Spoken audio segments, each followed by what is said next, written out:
Hi, Sarah here with another process video for you today. Apologies for the inky fingers.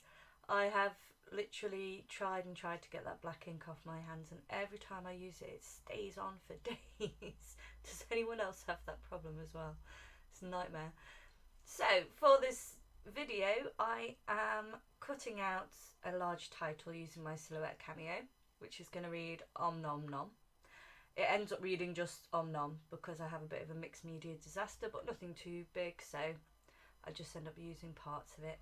So for the rest of my layout, I'll be using my Minor Scrap June kit. Yes, June. And these two pictures, my little boy stuffing his face. And I wanted to do it on black cardstock because I'm just loving all the bright summer colours on black at the moment. So for this I've taken some blue pattern papers just to map my pictures onto, and I'm just applying a small amount of adhesive so that I can slot the pictures together, and I'm trying to recreate a similar look to that in the picture at the beginning, which is the sketch I'm following. I'll leave a link below for that as well, and that is the Stuck Sketch Challenge blog, so if you want to join in there, I'll be leaving a link for that, as well as where to get the Mind the Scrap kits. So I've taken some lolly paper because, you know, food, I'm just going for anything I can find that's food related for this one to map my pictures onto.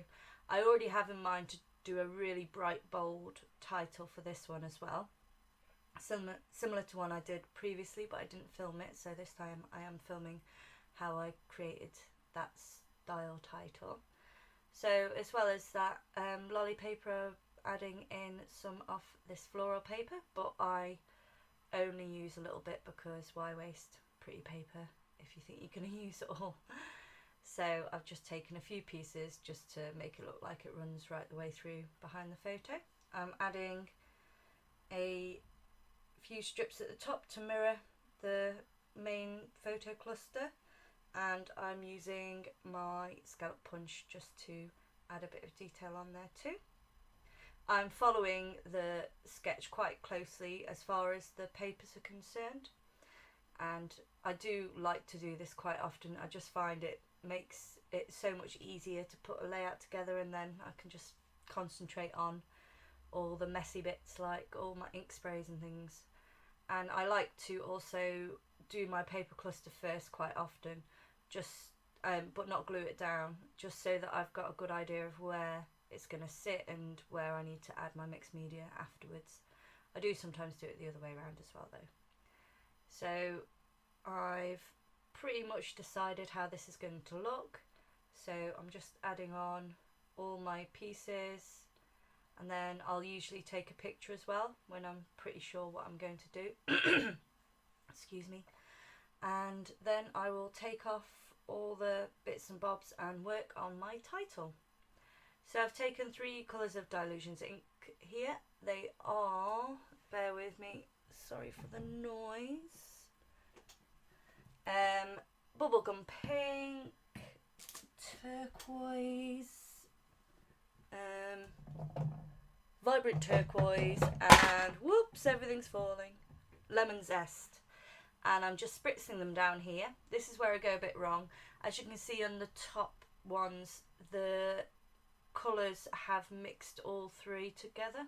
When just 2 mixed together, it's quite nice, but if they saturate on top of each other too many times, then they start to go muddy. As you can see on that N and O, it's gone a little bit murky rather than nice and vibrant, but I just take those bits out. I do try and work on it a bit, but it doesn't work, so I just decide to not bother with those ones. And there I'm just picking up the letters while they were still wet using scissors, so I didn't damage them trying to pick them up off my mat.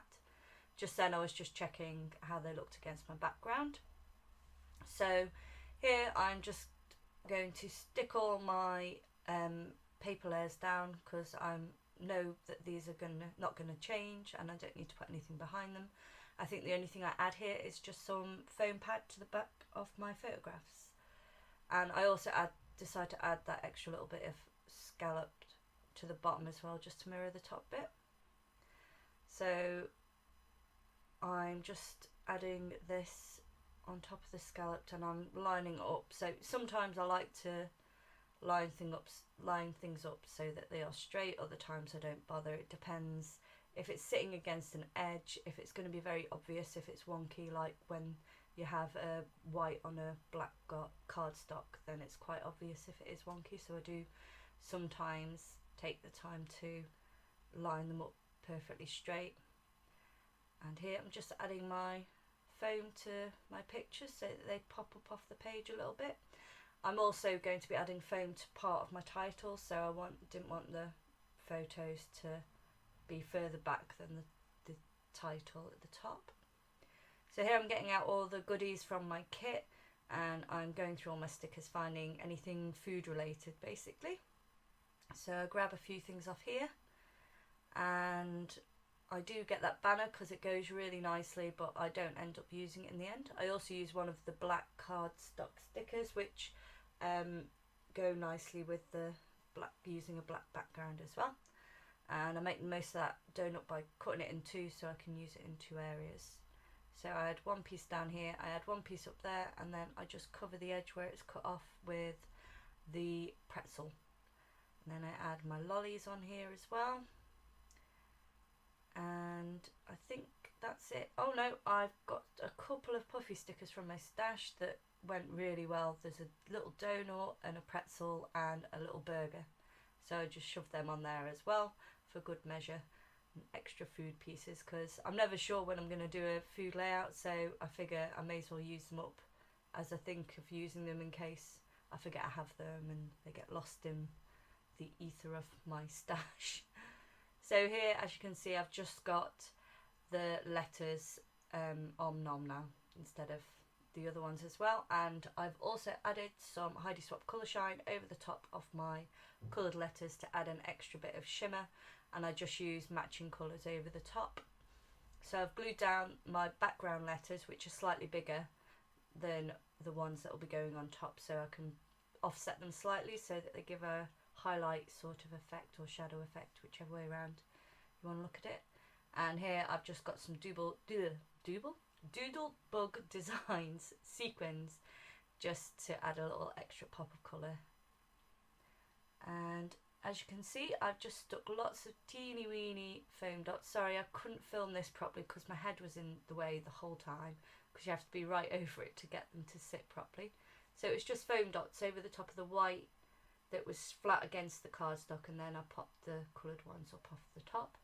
Now I'm coming back in with some more Heidi Swap colour shine just to finish it off, and that is about it, I believe. So if you'd like to see more from me, then please like and subscribe, and don't forget to check out Mind the Scrap Kits and the Stuck Challenge blog so you can get some inspiration to get crafting. See you again soon. Bye!